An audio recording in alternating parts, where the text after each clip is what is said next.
Ես շատ լավ գիտեմ, որ այն ամեն ինչի մեջ որ մեղադրվում է Դավիթը, դրա մեղավորը Ռաֆն է։ Ուղղակի ես չեմ ուզեցել քեզ ասեմ, որ քեզ վատ չզգաս։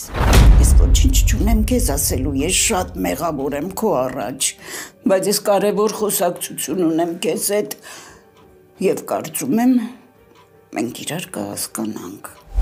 Դու այն ժամանակ չասացիր, որ իմ կյանքով էլ չես հետաքրքրվելու։ Ուր եմ, ում հետ եմ, երբ եմ գալու, ասել ես, չէ՞։ Դե ուրեմն մի հետաքրքրվի։ Փաստորեն այդ կինը կարողացել է այնպիսի ազդեցություն ունենա քո վրա, որ դու այդ մտքի հետ հաշտվես, որ կարաս ընտանիք չունենաս։